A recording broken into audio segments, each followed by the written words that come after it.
Thanks, Calvin. It's an honor to be here. Thank you for the invitation and the opportunity to have a conversation.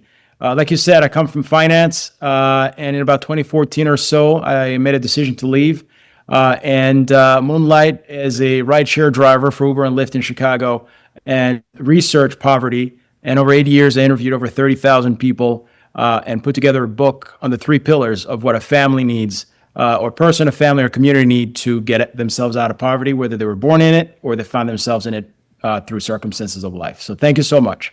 Perfect, perfect, perfect. Okay, here we go.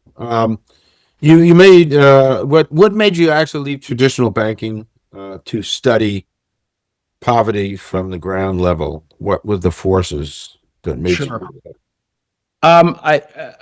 I'm originally from a country called Burundi in East Africa, often ranked by the World Bank as the poorest country in the world, multiple years. But I've been in the States since 1997. And when you're in banking and you're an executive and you're going back and forth, you commute from the suburbs, going into the city, from the city back to the suburbs taking the train per se. And so you never really get to see how people are living in the cities as well. And one day, I had to drive in because I had to go to the in the loop in Chicago for a negotiation over a contract. So I was in the courthouse. When I was in the hallway, I overheard a young attorney berate an older couple. The man was in a wheelchair and his wife was pushing him. And they had the look of a kid who just came to the principal's office and did something bad. The issue was over something like $1,200, but the attorney was threatening to take their family albums as part of their punishment for not being able to pay that bill. And I knew that that was an unethical move.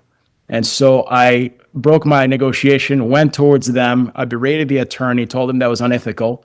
You don't take family albums from people as a settlement for a debt. And I accompanied that couple into the courthouse when their case was called up. The young attorney told the judge that I was not an attorney. I was there trying to practice law without a license. I told the judge I'm there as a witness, not as a representative. I'm a witness for something unethical that just happened outside the courthouse. The attorney read the face in the room of the court and knew that he shouldn't proceed no further. So he asked the case to be dismissed. That couple walked away. Went about their business. And on my way home, I stopped to get gas on the south side of Chicago in one of the corners where I saw the same poverty as some of the worst places in Burundi growing up. And when I say poverty, it's not what you have, we don't have. It's the look in your eyes. It tells you've given up on life. You don't believe there's something better that could be done. And so I decided to leave banking and study this to try to figure out how two countries on different spectrums of wealth can produce the same type of results. Wow, potent stuff.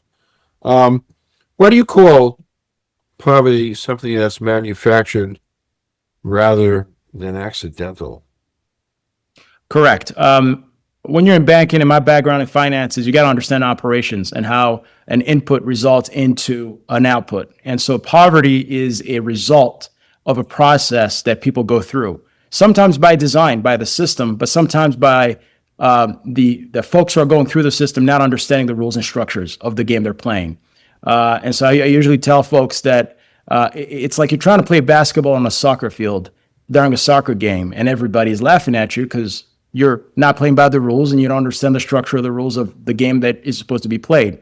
And when you get kicked out and everyone is laughing at you, you think that it's because of who you are. You're a woman, you're a man, you're short, you're black, you're white, you're an immigrant, you're not an immigrant, versus no, there's you got to understand the rules and the structure you're playing in so you can understand how it's not a game, how the process works, so that the output is what you initially thought was going to be versus the output is a surprise and often results into a lot of friction that separates families.